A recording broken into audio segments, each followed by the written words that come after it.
कभी कभी हमारे जीवन में कुछ ऐसी घटना घटित होती है जिसके बाद हमारे जीवन की दिशा और दशा पूरी तरह से बदल जाती है। आपके जीवन में ऐसी कोई ना कोई घटना जरूर घटित हुई होगी जिसके बाद आपके सोचने का तरीका और जीवन जीने का तरीका बिल्कुल बदल गया होगा।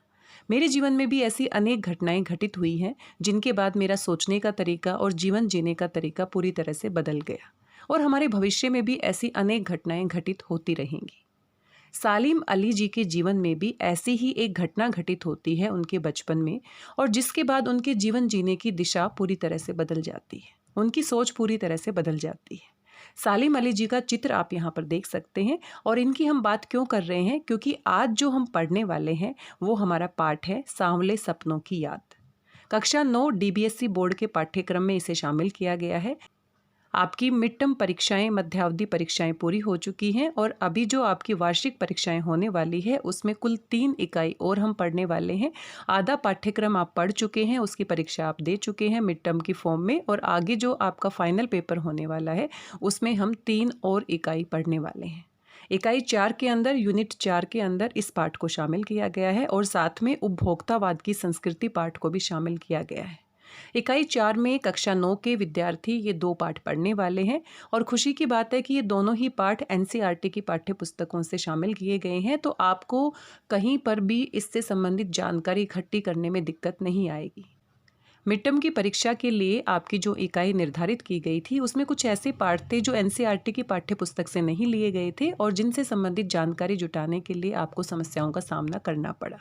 जैसे पानी में घिरे हुए लोग कविता नई थी, जादू टूटता है कहानी नई थी, जिससे संबंधित जानकारी हमें आसपास नहीं मिलती है, सोशल मीडिया पर नहीं मिलती है। लेकिन इकाई 4 में दोनों पाठ जो हैं वो एनसीईआरटी की पाठ्य पुस्तक से शामिल किए गए हैं। आप आसानी से इनसे संबंधित प्रश्नों के उत्तर प्राप्त कर सकते हैं, और कहीं से भी सोशल मीडिया से आपको जानकारी आसानी से मिल जाएगी। तो ये खुशी की बात हम कह सकते हैं। आज हम सांवले सपनों की याद पाठ को पढ़ने वाले हैं, और ये जो पाठ है जाबिर हुसैन जी ने लिखा है। इसके लेखक हैं सालिम अली जी। की बात हम इसलिए कर रहे हैं क्योंकि इस पूरे पाठ में जाबिर हुसैन जो हैं वो सालिम अली जी को याद करते हैं। सालिम अली जाबिर हुसैन के दोस्त होते हैं, और वो काफ़ी मुलाकातें करते हैं, और जब इनकी मृत्यु हो जाती है तो जाबिर हुसैन एक लेखक हैं, और वो एक तरह से श्रद्धांजलि अर्पित करते हैं अपने दोस्त के नाम पर, सालिम अली जी के नाम पर। सालिम अली उनके दोस्त होने के साथ साथ बहुत बड़े बर्ड वॉचर होते हैं, पक्षी वैज्ञानिक होते हैं। इन्होंने फॉलो फिश स्पैरो नाम से अपनी आत्मकथा भी लिखी है, और बहुत सारी जानकारी इन्होंने पक्षियों से संबंधित इकट्ठी की है। अभी अभी हम बात कर रहे थे कि हमारे जीवन में कुछ ऐसी घटना घटित होती है जिससे हमारे जीवन की दिशा पूरी तरह से बदल जाती है। सालिम अली जी के बचपन में भी एक ऐसी ही घटना होती है। सालिम अली जी बचपन में अपनी एयर गन से एक नीले कंठ वाली गोरैया को घायल कर देते हैं, और गोरैया घायल होकर नीचे गिर जाती है, और उसकी दशा को देखने के बाद इनका मन पूरी तरह से अभिभूत हो जाता है। वो बहुत ही दुखी हो जाते हैं। गोरैया के घायल होने के बाद जब वो उसको तड़पता हुआ देखते हैं तो सालिम अली जी के मन में बहुत पीड़ा होती है, और वो कहीं ना कहीं अपने मन में ये ठान लेते हैं कि मैं कभी भी आगे से किसी भी पक्षी को चोट नहीं पहुंचाऊंगा। और इस तरह से उनकी यात्रा शुरू होती है पक्षियों के पीछे जानकारी इकट्ठी करने की, पक्षियों को किसी भी प्रकार से कोई नुकसान ना पहुंचे, पक्षी किस तरह से हमारी प्रकृति का महत्वपूर्ण हिस्सा है, हमारे जीवन का महत्वपूर्ण हिस्सा है। अपना पूरा जीवन वो इसी कार्य के लिए बिता देते हैं। लगभग 100 वर्ष के आसपास उनका जीवन होता है। अंतिम समय में उनको कैंसर नामक बीमारी हो जाती है, और जिसकी वजह से उनको काफ़ी परेशानी होती है, और साथ में पूरे जीवन भर वो अपने गले में दूरबीन टांगे हुए और गोरैया के पीछे, पक्षियों के पीछे दौड़ते रहते हैं, उनके जीवन को बारीकी से समझने की कोशिश करते रहते हैं। अनेक पुस्तकें उन्होंने पक्षियों से संबंधित लिखी है, और एक बहुत जानी मानी हस्ती है जिनके बारे में आज हम पढ़ेंगे। जाबिर हुसैन जी ये जो पाठ है उसको डायरी शैली में लिखते हैं, संस्मरण शैली में। संस्मरण क्या होता है? जब हम किसी को याद करके कोई पाठ लिखते हैं। मेरे संग की औरतें पाठ आप पढ़ चुके हैं मिड टर्म की परीक्षा देने से पहले, और मेरे संग की औरतें में मृदुला गर्ग जी अपने जीवन से जुड़ी हुई महत्वपूर्ण महिलाओं के बारे में याद करती हैं और अपने पाठ में लिखती हैं। तो ये पाठ भी संस्मरण विधा में लिखा गया है, और साथ में डायरी शैली में लिखा गया है। वो अपने जीवन से जुड़ी हुई बातों को, सालिम अली जी से जुड़ी हुई बातों को याद करते हैं और पाठ के रूप में हमारे सामने प्रस्तुत करते हैं। इस पाठ को आज हम पढ़ने वाले हैं और जाबिर हुसैन जी इसके लेखक हैं। तो आइए लेखक के बारे में जानकारी प्राप्त कर लेते हैं। जानकारी प्राप्त करने से पहले ये जो पीडीएफ है ये एनसीईआरटी बुक से ली गई है। ncrtbooks.in से इस पीडीएफ को डाउनलोड किया गया है। तो एनसीईआरटी का हम बहुत बहुत धन्यवाद देते हैं ये पीडीएफ अपनी वेबसाइट पर उपलब्ध कराने के लिए। आपके पास अपनी पाठ्य पुस्तकें होंगी, अगर नहीं हैं तो आप भी इस पीडीएफ को डाउनलोड कर सकते हैं। यहाँ पर आप चित्र देख सकते हैं जाबिर हुसैन जी का, ये लेखक हैं और यहाँ उनके जीवन से जुड़ी महत्वपूर्ण बातें लिखी गई हैं कि किस प्रकार से 1945 में उनका जन्म होता है, बिहार में जन्म होता है। अंग्रेजी भाषा और साहित्य के प्राध्यापक रहे हैं और राजनीति में भी उन्होंने सक्रिय भाग लिया है। बिहार से वो जुड़े रहे हैं और साथ में मंत्री भी बने हैं। 1995 से बिहार विधानसभा परिषद के सभापति रह चुके हैं। और जाबिर हुसैन जी को 3 भाषाओं की बहुत ही अच्छी जानकारी थी। यहाँ पर आप देख सकते हैं हिंदी वो अच्छे से जानते थे, उर्दू जानते थे और अंग्रेजी जानते थे। और साथ में जो उनकी हिंदी से संबंधित रचनाएं हैं जो आगे हैं, डोला बीबी का मजार, ये उनकी रचनाओं के नाम है। अतीत का चेहरा, लोंगा, एक नदी रेत भरी, तो ये उनकी प्रमुख रचनाएं हैं। और भी बहुत सारी रचनाएं हैं, उर्दू से संबंधित रचनाएं हैं, अंग्रेजी से संबंधित है, लेकिन यहाँ पर हिंदी से संबंधित रचनाओं को दिया गया है। जाबिर हुसैन जी राजनीति और समाज से जुड़े हुए हैं और इसी आधार पर उन्होंने राजनैतिक और सामाजिक जीवन के अपने जो अनुभव हैं उनके आधार पर आम आदमी के संघर्ष को अपने साहित्य में प्रकट किया है, अपनी रचनाओं में दिखाया है। साथ में जाबिर हुसैन ने डायरी विधा में एक अभिनव प्रयोग किया है। ये जो पाठ है डायरी शैली में संस्मरण रूप में लिखा गया है और एक नई शैली हम कह सकते हैं साहित्य जगत में। आगे आप देख सकते हैं एनसीईआरटी पाठ्य पुस्तकों की यही विशेषता होती है कि लेखक के बारे में पूरी जानकारी आपको मिल जाती है। पाठ से संबंधित बहुत महत्वपूर्ण जानकारी यहाँ पर सारांश के रूप में दी गई है, आप यहाँ पर देख सकते हैं। पाठ से संबंधित महत्वपूर्ण जानकारी आप यहाँ पर देख सकते हैं। बहुत ही कम शब्दों में यहाँ पर पाठ से संबंधित जो सारांश है एक तरह से यहाँ पर प्रस्तुत किया गया है। प्रस्तुत पाठ जून 1987 में प्रसिद्ध पक्षी विज्ञानी सालिम अली, जिनकी अभी हम बात कर रहे थे, उनकी मृत्यु के तुरंत बाद, यानी कि उनकी जब मृत्यु होती है तो कुछ समय के बाद ही डायरी शैली में इस पाठ को लिखा गया है। और ये एक संस्मरण है क्योंकि याद किया गया है सालिम अली जी को जाबिर हुसैन जी के द्वारा और फिर लिखा गया है।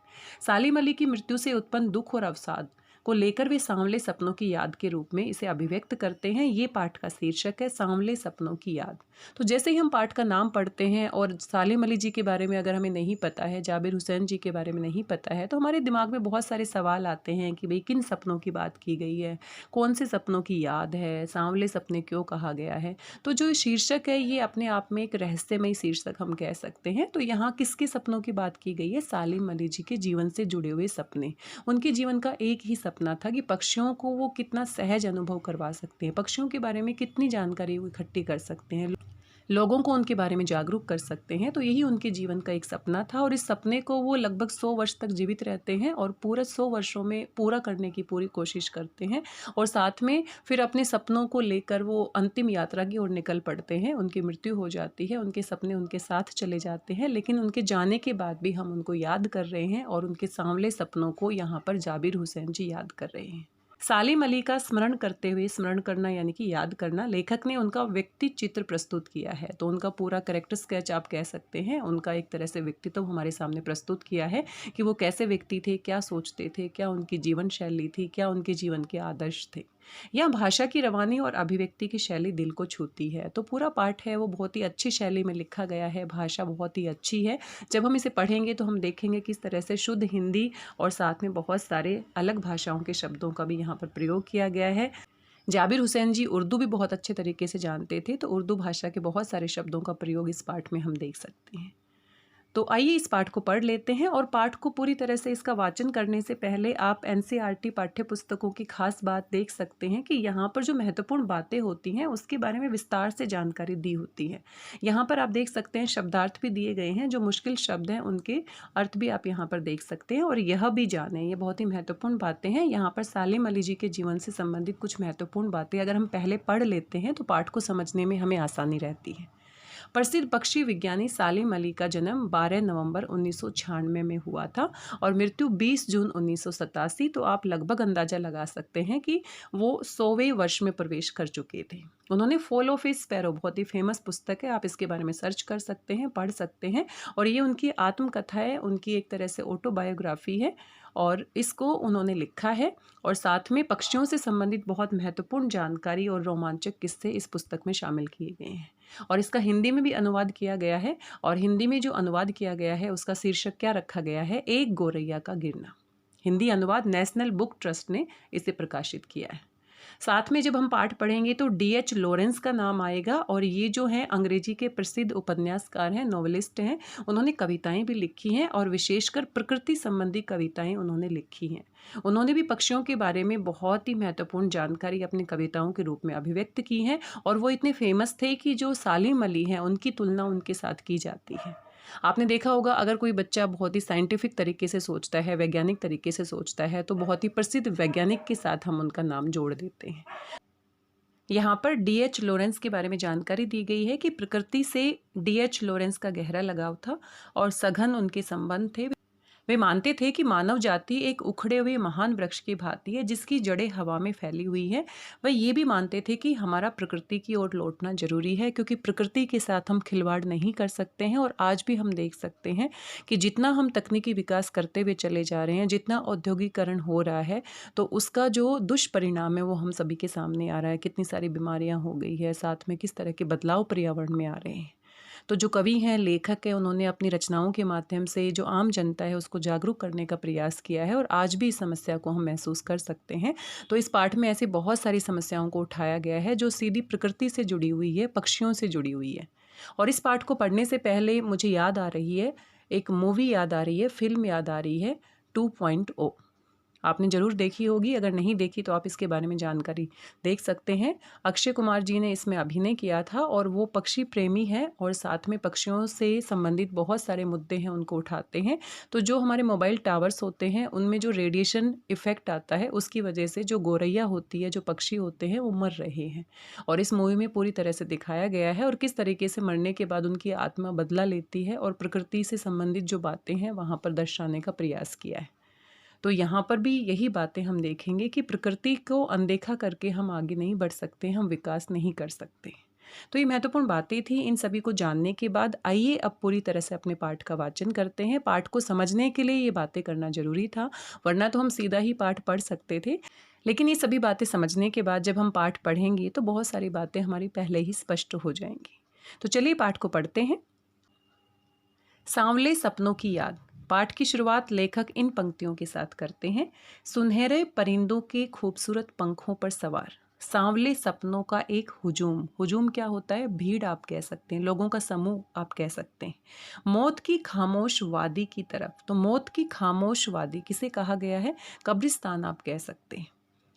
तरफ अग्रसर है, अग्रसर मतलब जाने के लिए जा रहा है, आगे की तरफ बढ़ रहा है। उनकी मृत्यु हो चुकी है और उनके मृत शरीर को कब्रिस्तान की तरफ लेकर जाया जा रहा है। एक साधारण सी बात है, लेकिन जब लेखक इस बात को लिखता है तो किस अंदाज में लिखता है, यहाँ पर शब्दों का जादू आप देख सकते हैं कि सुनहरे परिंदों के खूबसूरत पंखों पर सवार।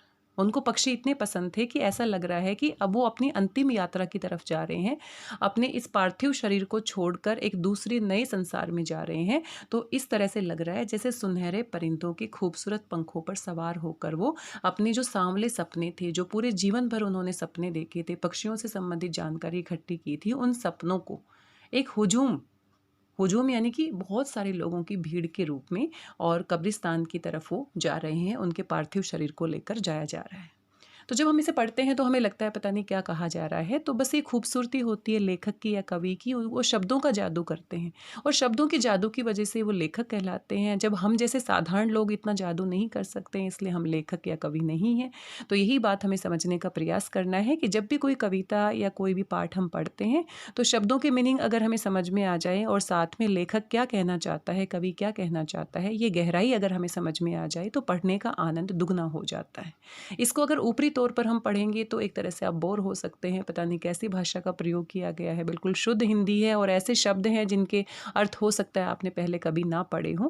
तो बस इसकी खूबसूरती को महसूस कीजिए और जब आप इसे महसूस करेंगे तो पाठ बहुत अच्छे से आपको समझ में आएगा, बल्कि पाठ समझ में भी नहीं आएगा, आपको आनंद आएगा। तो जब वो आनंद जब हम महसूस करते हैं तो फिर पढ़ाई हो या कोई भी काम हो उसको हम बहुत ही खूबसूरत तरीके से पूरा कर सकते हैं। आगे लेखक कहते हैं, कोई रोक टोक सके कहाँ संभव है। तो जब कोई व्यक्ति अपनी अंतिम यात्रा पर निकलता है, उसको लेकर जाया जा रहा है, अंतिम यात्रा पर लेकर जाया जा रहा है, तो उसको कोई रोकने टोकने वाला नहीं है और ये संभव भी नहीं है, कोई रोकना भी नहीं चाहेगा। इस हुजूम में आगे आगे चल रहे हैं सालिम अली, और इस सुनहरे पक्षियों के पंखों पर सवार सांवले सपनों का, बहुत सारे सपने उन्होंने देखे थे, वो एक भीड़ के रूप में आगे आगे चल रहे हैं। और सबसे आगे कौन है? सालिम अली। तो बस एक साधारण सी बात को कहना चाह रहे हैं कि उनकी मृत्यु हो चुकी है, उनके पार्थिव शरीर को कब्रिस्तान की तरफ लेकर जाया जा रहा है, वो एक दूसरे संसार में जा रहे हैं। और इस बात को खूबसूरत तरीके से, बहुत ही अच्छे शब्दों के माध्यम से लेखक हमारे सामने प्रस्तुत कर रहे हैं। अपने कंधों पर सैलानियों की तरह, सैलानी क्या होते हैं? जो यात्रा करने वाले होते हैं, टूरिस्ट होते हैं, उसको हम क्या कहते हैं? सैलानी। अपने कंधों पर सैलानियों की तरह अपने अंतहीन सफर का बोझ उठाए। एक ऐसा सफर जिसका कोई अंत नहीं है। पूरे जीवन भर उन्होंने पक्षियों के पीछे इतनी रिसर्च की है, पक्षियों के पीछे इतनी जानकारी इकट्ठी की है, तो वो एक बिल्कुल अभी जा रहे हैं, वो भी एक सैलानी की तरह जा रहे हैं, एक टूरिस्ट की तरह जा रहे हैं, साधारण आदमी की तरह नहीं जा रहे, और एक अंतहीन सफर की ओर आगे बढ़ रहे हैं।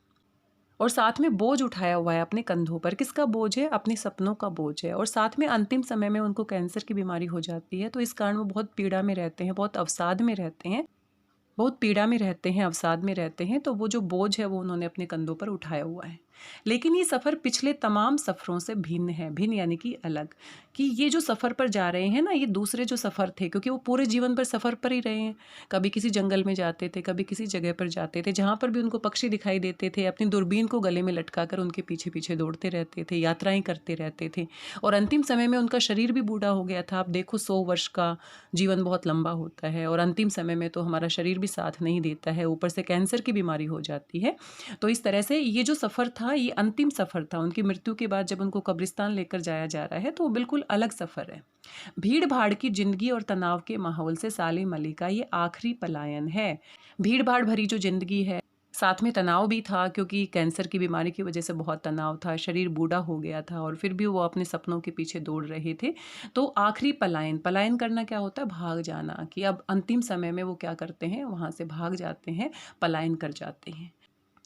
अब तो वो उस वन पक्षी की तरह प्रकृति में विलीन हो रहे हैं। तो हम मानते हैं कि जब हमारी मृत्यु हो जाती है, तो जो हमारा शरीर होता है 5 तत्वों से बना हुआ होता है, और वो पंच तत्व में विलीन हो जाता है। तो प्रकृति से ही हम पैदा हुए हैं, और मृत्यु के बाद प्रकृति में ही विलीन हो जाते हैं, क्योंकि प्रकृति ही सर्वशक्तिमान है और यही अंतिम सत्य भी है। तो इंसान चाहे कितना भी तरक्की क्यों ना कर ले, कितना ही अपने ऊपर गर्व क्यों ना कर ले, कितना ही अपने आप को महान क्यों ना समझे, लेकिन प्रकृति से महान नहीं हो सकता है। जो जिंदगी का आखिरी गीत गाने के बाद मौत की गोद में जा बसा हो। तो उन्होंने अपने जीवन में बहुत सारे गीत गाए हैं, बहुत सारे कार्य किए हैं, बहुत सारे सपने देखे हैं, लेकिन ये जो है वो अंतिम गीत था, और अब वो मौत की गोद में जाकर बस गए हैं। कोई अपने जिस्म की हरारत, हरारत क्या होता है? गर्मी आप कह सकते हो, या जब हम थक जाते हैं, हल्का सा बुखार होता है या थकान होती है, तो हम कहते हैं हरारत महसूस हो रही है। कोई अपने जिस्म की हरारत, जिस्म क्या होता है? शरीर होता है, और दिल की धड़कन देकर भी उसे लौटाना चाहे, तो वह पक्षी अपने सपनों के गीत दोबारा कैसे गा सकेगा?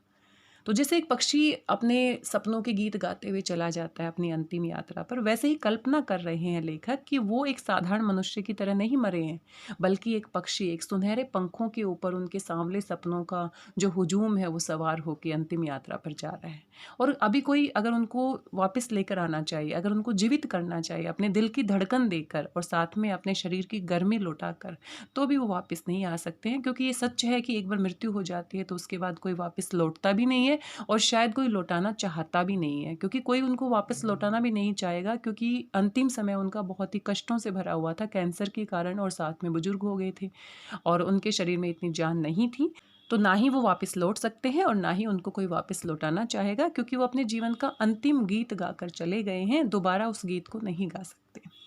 मुझे नहीं लगता कोई ऐसे सोए हुए पक्षी को जगाना चाहेगा। तो लेखक कहते हैं कि ऐसे सोए हुए पक्षी को दोबारा कोई जगाना भी नहीं चाहेगा, यानी कि वो अपने अंतिम यात्रा पर निकल चुके हैं। वर्षों पूर्व खुद सालिम अली ने कहा था, अब वो याद कर रहे हैं कि बहुत साल पहले खुद सालिम अली जी ने मुझसे कहा था कि लोग पक्षियों को आदमी की नज़र से देखना चाहते हैं। तो ये बहुत गहरी पंक्ति है, यहाँ से सवाल भी बन सकता है कि ऐसा उन्होंने क्यों कहा था। पक्षियों को आदमी की नज़र से, अब मान लो कि हम आदमी हैं, मनुष्य हैं, अपने घर में रहते हैं, हमारा एक परिवार है, हमारे आसपास के लोग हैं, हमारी एक दिनचर्या है, और पक्षियों के बारे में अगर हम सोचेंगे तो पक्षी हमारे जीवन में कितने महत्वपूर्ण हैं? बहुत ही कम। हम उनको देखते हैं, हमें अच्छा लगता है, वो चहचहाते हैं, अच्छा लगता है, लेकिन इससे ज़्यादा हम नहीं सोच पाएंगे। तो जब जब आदमी पक्षियों को सिर्फ पक्षी के नज़र से देखेगा तो वो महसूस कर पाएगा, क्योंकि एक पक्षी ही पक्षी के दर्द को महसूस कर सकता है, एक पक्षी ही पक्षी को समझ सकता है। तो सालिम अली जी आदमी की नज़र से पक्षी को नहीं देखते थे, आदमी की नज़र से प्रकृति को नहीं देखते थे। वो महसूस करते थे कि अगर मैं पक्षी होता तो कैसे मेरे जीवन में ये समस्याएं आती, जो पक्षियों के जीवन में समस्याएं आती हैं। तो ये एक तरह से एम्पैथी भी हम कह सकते हैं, अनुभूति भी हम कह सकते हैं, जो एक बहुत ही महत्वपूर्ण शब्द है जिसको गहराई से समझने की हमें आवश्यकता है। कि जब तक हम दूसरों के दुख को नहीं महसूस कर सकते तब तक उसको हम सलाह भी नहीं दे सकते। सिर्फ ऊपर ऊपर से हम दिखावा करेंगे, सहानुभूति दिखाएंगे। तो पक्षी को अगर हम आदमी की नज़र से देखेंगे तो हम सिर्फ उसको पक्षी ही मानेंगे, लेकिन पक्षी को अगर पक्षी बनकर देखेंगे तो शायद उनको बहुत अच्छे से हम समझ पाएंगे। ये उनकी भूल है, ठीक उसी तरह। तो सालिम अली जी ने कहा था कभी बहुत पहले कि ये उन आदमियों की भूल है, ठीक उसी तरह भूल है जैसे जंगलों और पहाड़ों, झरनों और आबशारों। आबशारों उर्दू का शब्द है, उन्हें उर्दू बहुत अच्छे से आती थी। तो आबशार क्या होता है? झरना। आदमी की नज़र से देखने को उत्सुक रहते हैं, क्योंकि आदमी अगर आदमी बन के देखेगा तो आदमियों को ही समझने का प्रयास करेगा, पक्षियों को नहीं समझ पाएगा।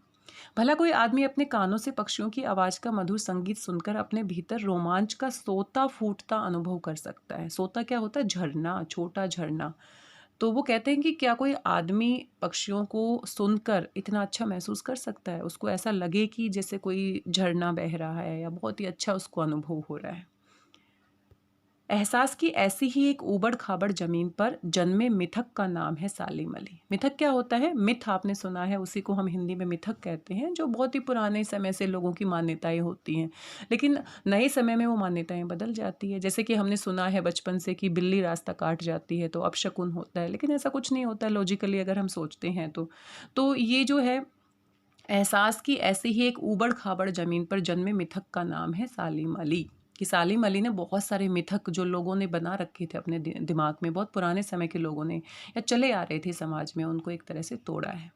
पता नहीं इतिहास में कब कृष्ण ने वृंदावन में रास लीला रची थी। अब एक उदाहरण के माध्यम से जाबिर हुसैन जी हमें समझाने का प्रयास कर रहे हैं कि इतिहास में हमने पढ़ा है कि भगवान श्री कृष्ण ने वृंदावन में रास लीला रची थी। शोक गोपियों को अपनी शरारतों का निशाना बनाया था। शोक क्या होता है? चंचल। जो चंचल गोपियां हैं उनको अपनी शरारतों का निशाना बनाया था, यानी कि गोपियों के साथ वो किस तरह से छल करते थे और मीठी मीठी शरारतें करते थे। अभी कृष्ण जी नहीं रहे हैं, लेकिन वृंदावन अभी भी उन सभी बातों के लिए फेमस है। कोई भी व्यक्ति वहाँ पर घूमने जाता है तो ऐसा लगता है कि वो चीज़ें हमारे दिमाग में चल रही हैं, जो हमने सुनी है, जो पढ़ी हैं। कब माखन भरे भांडे फोड़े थे। भांडे क्या होते हैं? बर्तन। बर्तन आप कह सकते हैं। भांडे फोड़े थे कि वो मटकी को फोड़ देते थे, मक्खन की मटकी को, माखन चुराते थे। उनका दूसरा नाम माखन चोर भी है। दूध छाली से अपने मुंह भरे थे, तो मटकी तोड़कर वो दूध और मक्खन खा लेते थे। कब वाटिका में, वाटिका क्या होता है? बगीचा, छोटे छोटे किंतु घने पेड़ों की छां में विश्राम किया था। कब दिल की धड़कनों को एकदम से तेज करने वाले अंदाज में बंसी बजाई थी। तो उनकी जो बंसी है इतनी मधुर होती है कि जो चंचल गोपियां हैं वो उनके बहकावे में आ जाती हैं और इस तरह से मदहोश हो जाती हैं कि उनको होश ही नहीं रहता, अपनी सुध बुध खो बैठती हैं। और पता नहीं कब वृंदावन की पूरी दुनिया संगीत में हो गई थी। तो एक उदाहरण के माध्यम से बताने का प्रयास कर रहे हैं। पता नहीं ये सब कब हुआ था, लेकिन कोई आज भी वृंदावन जाए तो नदी का सांवला पानी उसे पूरे घटनाक्रम की याद दिला देगा। यानी कि वृंदावन में ये सब हमने देखा नहीं, सिर्फ सुना है कथाओं के रूप में या कहीं से भी हमें जानकारी प्राप्त हुई है, लेकिन जब भी हम जाते हैं तो वृंदावन इसी चीज़ के लिए प्रसिद्ध है। कोई भी भुला नहीं सकता। उनको लगता है कि आज भी श्री कृष्ण वहाँ पर मौजूद हैं, और बहुत सारे लोगों को महसूस भी होता है, एहसास भी होता है कि आज भी वो रास लीला कर रहे हैं, आज भी वो वाटिका में मौजूद है, आज भी वो बांसुरी बजा रहे हैं। हर सुबह सूरज निकलने से पहले जब पतली गलियों से उत्साह भरी भीड़ नदी की ओर बढ़ती है तो लगता है जैसे उस भीड़ को चीरकर अचानक कोई सामने आएगा और बंसी की आवाज़ पर सब किसी के कदम थम जाएंगे। थम जाना यानी कि रुक जाना। आज भी कोई व्यक्ति वहाँ पर घूमने जाता है तो उसको लगता है कि कहीं से बंसी की आवाज़ आएगी और फिर हम मदहोश हो जाएंगे, और किस तरह से वो सारी घटनाक्रम जो बातें हैं उसके दिमाग में चलती रहती हैं। हर शाम सूरज ढलने से पहले जब वाटिका का माली सैलानियों को हिदायत देगा निर्देश देगा, इंस्ट्रक्शन देगा, तो लगता है जैसे बस कुछ ही क्षणों में वो कहीं से आ टपकेगा और संगीत का जादू वाटिका के भरे पूरे माहौल पर छा जाएगा। तो लोगों को अभी भी मन में आस होती है कि अभी भी वो घटनाएं घटित हो रही होंगी या हो सकती हैं। वृंदावन कभी कृष्ण की बांसुरी के जादू से खाली हुआ है क्या? ऐसा हो ही नहीं सकता कि वृंदावन कोई जाए और भगवान श्री कृष्ण और उनकी बांसुरी और उनकी बाल लीलाओं को याद ना करे। मिथकों की दुनिया में इस सवाल का जवाब तलाश करने से पहले एक नज़र कमजोर काया वाले, कमजोर काया यानी कि दुबला पतला शरीर है, उस व्यक्ति पर डाली जाए तो ये अंदाज है लेखक का बताने का कि वो सालिम अली जी के बारे में एक एक बातें हमें धीरे धीरे करके परत दर परत खोलते हुए चले जा रहे हैं, जिसे हम सालिम अली के नाम से जानते हैं। तो यहाँ पर लेखक बता रहे हैं कि ये सारी जो बातें हैं, जो मिथक हैं, इनके बारे में हम बातचीत कर रहे हैं, लेकिन जो कमज़ोर काया वाले यानी कि उनका शरीर दुबला पतला था, तो ये उनकी एक विशेषता हो गई है। जब आप लिखेंगे उनका शब्द चित्र खींचिए, परीक्षा में पूछ लिया जाता है कि सालिम अली जी का शब्द चित्र खींचिए, तो वहाँ पर हम बता सकते हैं कि वो कमज़ोर काया के थे, दुबले पतले शरीर वाले थे। सालिम अली उनका नाम था। उम्र को शती तक पहुँचाने में, शती का मतलब क्या होता है? 100। उम्र को शती तक पहुंचाने में थोड़े ही दिन तो बचे रहे थे, यानी कि 100 साल उनके पूरे ही होने वाले थे।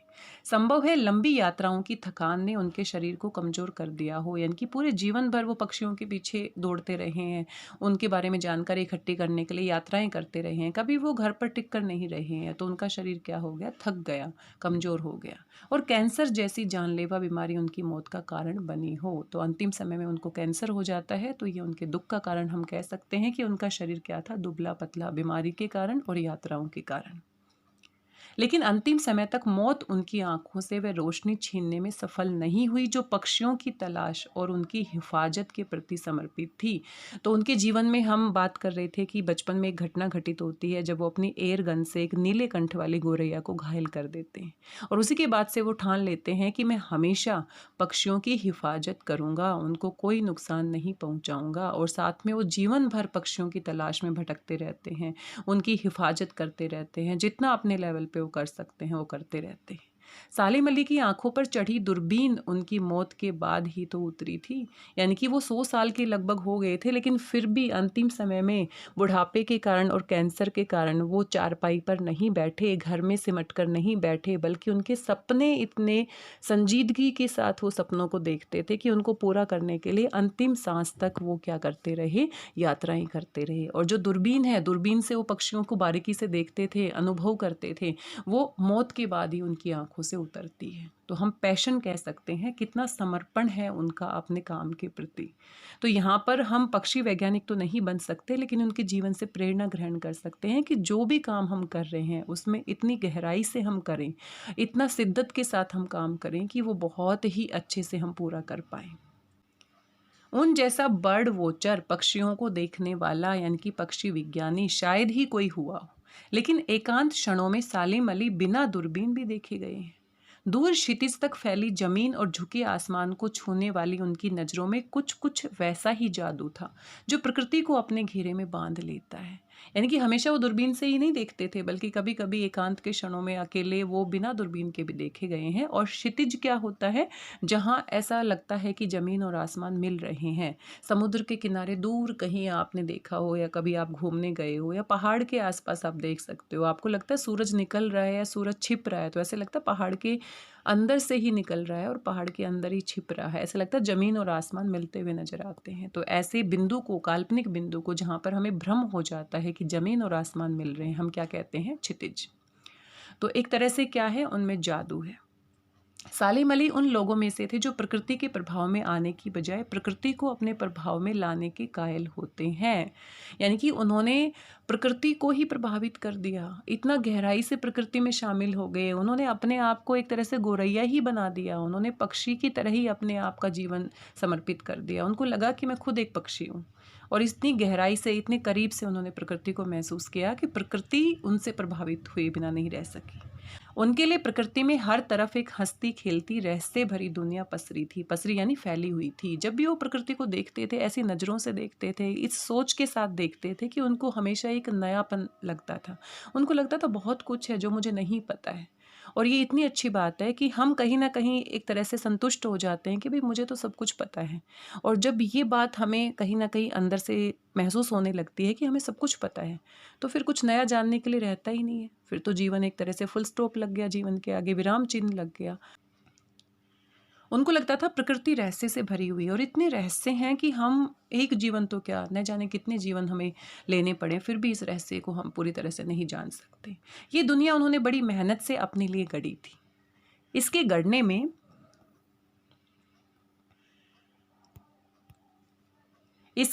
में उनकी जीवन साथी तहमीना ने काफ़ी मदद पहुंचाई थी। तो जीवन साथी यानी कि उनकी पत्नी का नाम क्या है? तहमीना। तो आप देख सकते हैं सालिम अली जी के जीवन के बारे में छोटी-छोटी बातें और बहुत ही अच्छी-अच्छी बातें यहाँ पर जाबिर हुसैन जी अपने पाठकों के सामने प्रस्तुत कर रहे हैं ताकि उनके बारे में और गहराई से हम जान सकें। तहमीना स्कूल के दिनों में उनकी सहपाठी रही थी, यानी कि उनके साथ पढ़ती थी। अपने लंबे रोमांचकारी जीवन में ढेर सारे अनुभवों के मालिक सालिम अली एक दिन केरल की साइलेंट वैली को रेगिस्तानी हवा के झोंकों से बचाने का अनुरोध लेकर चौधरी चरण सिंह से मिले थे। तो चौधरी चरण सिंह उस समय प्रधानमंत्री थे, भारत के प्रधानमंत्री थे। तो आप देख सकते हैं उन्होंने बचपन से ये ठान लिया था कि मैं किसी भी कीमत पर पक्षियों को कोई चोट नहीं पहुंचाऊंगा और ना ही पहुंचाने दूंगा, हिफाजत करूंगा। तो उनको लगा कि केरल में जो साइलेंट वैली है तो वहाँ पर रेगिस्तानी हवाओं के जो झोंके हैं उनकी वजह से जो पक्षियाँ मर रहे हैं या उनका जीवन प्रभावित हो रहा है, तो ये जो समस्या है इसकी तरफ ध्यान दिलाने के लिए वो उस समय के प्रधानमंत्री चौधरी चरण सिंह से अनुरोध करते हैं, रिक्वेस्ट करते हैं। चौधरी साहब गांव की मिट्टी पर पड़ने वाली पानी की पहली बूंद का असर जानने वाले नेता थे। और चौधरी चरण सिंह थे, वो भी प्रकृति से जुड़े हुए व्यक्ति थे, वो भी बहुत अच्छे से प्रकृति को महसूस करते थे। पर्यावरण के संभावित खतरों का जो चित्र सालिम अली ने उनके सामने रखा, उसने उनकी आंखें नम कर दी। नम करना यानी कि उनकी आंखों में पानी आ गया कि ये जो व्यक्ति है कितनी गहराई से प्रकृति को महसूस करता है, पक्षियों के दर्द को कितनी गहराई से समझता है। अभी तक ये जो समस्या है सब लोगों के सामने है, लेकिन किसी ने इसकी तरफ मेरा ध्यान आकर्षित नहीं कराया, किसी ने भी इसकी तरफ किसी का भी ध्यान आकर्षित नहीं कराया। तो यहाँ पर आप देख सकते हैं और यहाँ से सीधा सीधा सवाल बन जाता है। चौधरी चरण सिंह साइलेंट वैली केरल से रिलेट करके बार बार परीक्षाओं में पूछा जाता है। बार बार परीक्षाओं में इस प्रश्न को पूछा जाता है, सीबीएसई बोर्ड में बार बार पूछा जाता है। तो यहाँ से एक सीधा सवाल बन जाता है कि किस तरह से उनको चिंता सताती है पर्यावरण के बारे में, पक्षियों के बारे में, और वो सिर्फ चिंता नहीं करते बल्कि प्रधानमंत्री तक अपनी बात को पहुँचाते हैं। आज सालिम अली नहीं है, चौधरी साहब भी नहीं है, कौन बचा है जो अब सौंधी माटी पर उगी फसलों के बीच एक नए भारत की नींव रखने का संकल्प लेगा? तो यहाँ पर ये सवाल है, ऐसा कौन व्यक्ति बचा है? सालिम अली नहीं रहे, चौधरी साहब भी नहीं रहे, और हम भी अगर नहीं रहेंगे, हम भी अगर ऐसा नहीं सोचेंगे तो कौन प्रकृति को बचाएगा? कौन ही संकल्प लेगा? नए भारत की नींव कौन रखेगा? तो ये हम सभी पाठकों के सामने, हम सभी के सामने एक सवाल है।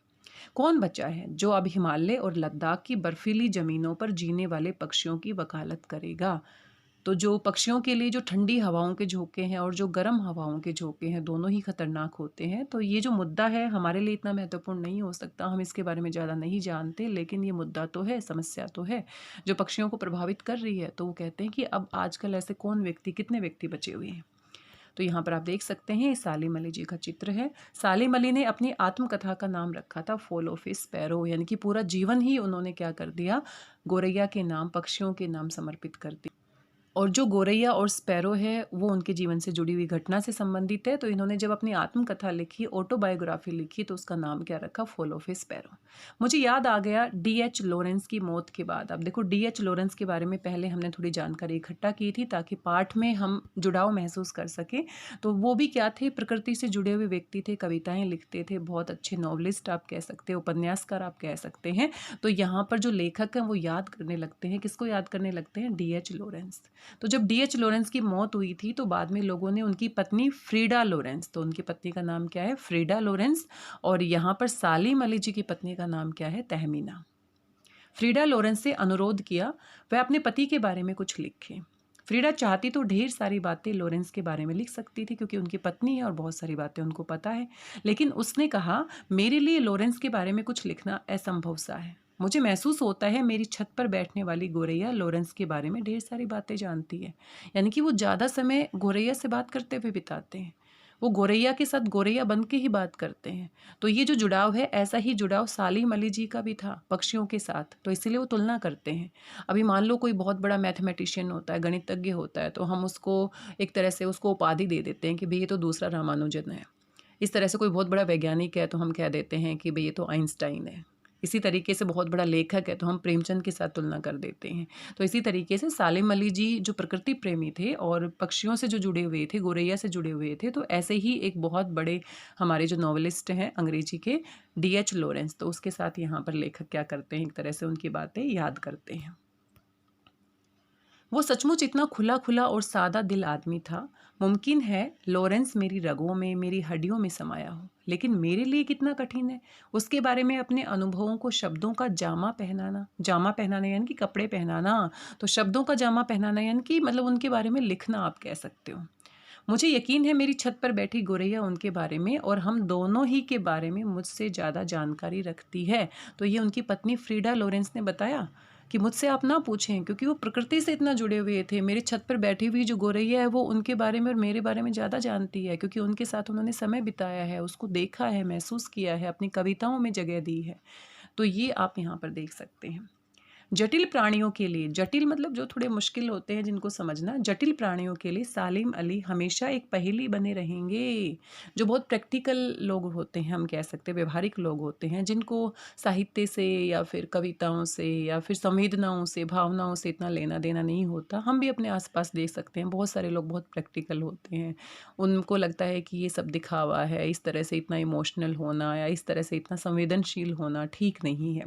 तो इस तरह से जो जटिल प्राणी होते हैं, जो बहुत प्रैक्टिकली सोचते हैं, तो उनके लिए सालिम अली हमेशा एक पहेली बने रहेंगे। वो नहीं समझ पाएंगे कि पक्षियों से इतना लगाव किसी का हो सकता है। बचपन के दिनों में उनकी एयर गन से, आप देखो यहाँ पर वही घटना बताई गई है कि बचपन के दिनों में उनकी एयर गन से घायल होकर गिरने वाली नीले कंठ वाली गोरैया सारी जिंदगी उन्हें खोज के नए नए रास्तों की तरफ ले जाती रही। यानी कि ये जीवन का टर्निंग पॉइंट आप कह सकते हैं। यहाँ से उनकी जीवन की दिशा पूरी तरह से बदल गई थी। पहले वो एक साधारण बच्चे थे और अपनी एयर गन से खेल रहे थे और गलती से एयर गन से उनको एक गोरैया जो है वो घायल हो जाती है। लेकिन घायल होने के बाद उसको तड़पता हुआ देखते हैं तो उनको एक तरह से अनुभूति होती है, एक तरह से उनको पूरी तरह से अंदर से महसूस होता है कि पक्षियों के साथ ये सब गलत है, ऐसा नहीं होना चाहिए। जिंदगी की ऊंचाइयों में उनका विश्वास एक क्षण के लिए भी डिगा नहीं। वो लॉरेंस की तरह नैसर्गिक जिंदगी का प्रतिरूप बन गए थे। तो जैसे लॉरेंस की कविताओं को याद किया जाता है, उनको प्रकृति प्रेमी कहा जाता है, तो ऐसे सालिम अली भी क्या है, नैसर्गिक। नैसर्गिक क्या होता है, वास्तविक आप कह सकते हैं, रियल कह सकते हैं, स्वाभाविक आप कह सकते हैं। सालिम अली प्रकृति की दुनिया में एक टापू बनने की बजाय अथाह सागर बनकर उभरे थे। अथाह मतलब बहुत गहरा सागर। कि सालिम अली एक टापू के समान नहीं थे। तुलना की गई है कि एक छोटा सा टापू जो होता है वो बहुत ही छोटा होता है, लेकिन वो तो एक पूरा समुद्र थे। वो तो एक पूरा गहरा समुद्र थे, उनमें इतना अनुभव था। सालिम अली एक छोटे से टापू के समान नहीं है, बल्कि वो तो गहरा समुद्र थे। उसमें इतनी जानकारी समाई हुई थी, इतना उन्होंने अपने जीवन काल में किया है कि कोई व्यक्ति जानना चाहे तो बहुत ही अच्छी जानकारी आप कह सकते हैं। जो लोग उनके भ्रमणशील स्वभाव, भ्रमणशील क्या होता है, घूमने वाला, घुमक्कड़ आप कह सकते हैं, उनकी यायावरी, यायावर भी क्या होता है, घूमने वाला व्यक्ति, और यायावरी यानी कि घूमने वाली जो प्रवृत्ति है से परिचित है, उन्हें महसूस होता है कि वो आज भी पक्षियों के सुराग में ही निकले हैं।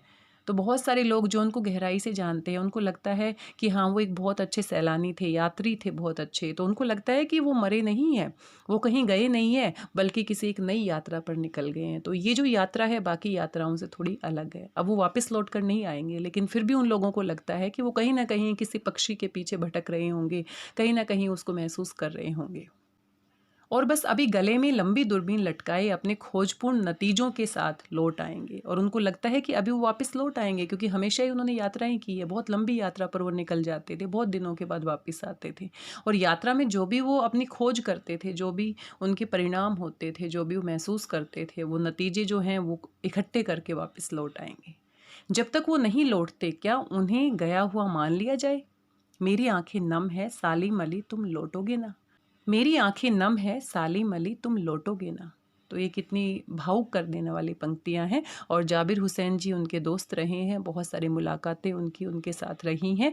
तो वो कहते हैं कि तुम लौटोगे ना, मुझे भी विश्वास है कि तुम लौट आओगे। तुम किसी यात्रा पर गए हो, किसी पक्षी के बारे में जानकारी इकट्ठी करने गए हो, लेकिन तुम वापस लौट आओगे। तो आज भी तुम हमारी यादों में, सांवले सपने जो तुम्हारे हैं वो आज भी उनकी यादों में मौजूद हैं। और हम कह सकते हैं कि सांवले सपनों को, सालिम अली जी के सांवले सपनों को वो याद कर रहे हैं। तो ये पूरा पाठ हमने पढ़ा है। आशा करती हूँ आपको अच्छा लगा होगा। आप अपना फीडबैक ज़रूर दे सकते हैं। और यहाँ पर आप देख सकते हैं पाठ की समाप्ति के बाद ये अभ्यास प्रश्न दिए गए हैं। और अगर आपने पाठ को ध्यान से पढ़ा है तो सारे प्रश्नों के उत्तर आप बड़ी आसानी से दे सकते हैं। आप इनको खुद से पढ़ के देख सकते हैं। किस घटना ने सालिम अली के जीवन की दिशा को बदल दिया, उन्हें पक्षी प्रेमी बना दिया? तो जो एयरगन वाली घटना है वो आप यहाँ पर लिख सकते हैं। ज़्यादा विस्तार से बातचीत नहीं करेंगे क्योंकि वीडियो बहुत लंबा हो जाता है। सालिम अली ने पूर्व प्रधानमंत्री चौधरी चरण सिंह के सामने पर्यावरण से संबंधित केरल की साइलेंट वैली में जो रेगिस्तानी हवाओं के झोंके आते थे, तो वो वाली बात है, उसके बारे में लिखना है। लॉरेंस की पत्नी फ्रीडा ने ऐसा क्यों कहा कि मेरी छत पर बैठने वाली गोरैया लॉरेंस के बारे में ढेर सारी बातें जानती है? तो अभी हमने बातचीत की है। आशय स्पष्ट करने का मतलब क्या होता है? उसकी व्याख्या करना। जैसे मैं आपको एक लाइन को पूरा विस्तार से समझाती हूँ, तो वैसे ही आपने आशय स्पष्ट करना है, उसकी गहराई से जुड़ी हुई बातों को विस्तार से लिखना है। तो वो लॉरेंस की तरह नैसर्गिक जिंदगी का प्रतिरूप बन गए थे। तो लॉरेंस के साथ किस तरह से तुलना की गई? नैसर्गिक क्या होता है? स्वाभाविक आप कह सकते हैं। तो इसके बारे में विस्तार से व्याख्या करनी है। कोई अपने जिस्म की हरारत और दिल की धड़कन देकर भी उसे लौटाना चाहे तो वह पक्षी अपने सपनों के गीत दोबारा कैसे गा सकेगा? तो इसकी बातचीत हम कर चुके हैं। सालिम अली प्रकृति की दुनिया में एक टापू बनने की बजाय, यानी कि वो बहुत कम जानकारी वाले व्यक्ति नहीं थे, बल्कि उन्होंने पूरा जीवन भर इतना रिसर्च किया था, इतनी जानकारी इकट्ठी की थी कि गहरा समुद्र के समान उनकी तुलना की गई है।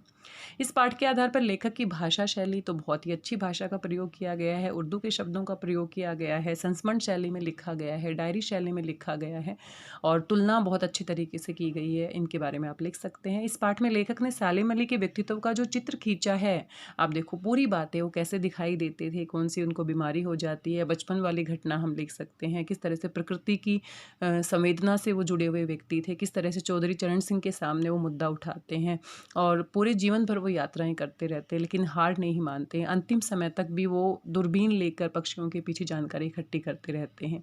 इस प्रकार से पूरी जानकारी आप लिख सकते हैं। सांवले सपनों की याद शीर्षक की सार्थकता, तो हमने बात की है कि किसके सपनों की बात की गई है? सालिम अली जी के सपनों की बात की गई है। सांवले सपने हैं और उनकी मृत्यु के बाद भी ऐसे लगता है कि उनके सपने कहीं ना कहीं हमारे आसपास हैं। बाकी आप रचना और अभिव्यक्ति से खुद से पढ़कर देख सकते हैं। और ये पाठ्येतर सक्रियता के बारे में यहाँ पर एक्स्ट्रा करिकुलर एक्टिविटीज़ आप देख सकते हैं, तो इनको आप खुद से पढ़ सकते हैं। यहाँ पर आप देख सकते हैं जैसे नैसर्गिक शब्द का प्रयोग हुआ था, अभी हमने पढ़ा ना, ये क्या होता है? सहज या स्वाभाविक आप कह सकते हैं, नेचुरल कह सकते हैं। और इनके बारे में हम पढ़ ही चुके हैं, ये जानकारी हम पढ़ ही चुके हैं। तो ये पूरा पाठ मैंने कोशिश की है आप सभी के सामने रखने की, और आसान सा पाठ है अगर आप इसको आनंद लेकर पढ़ेंगे।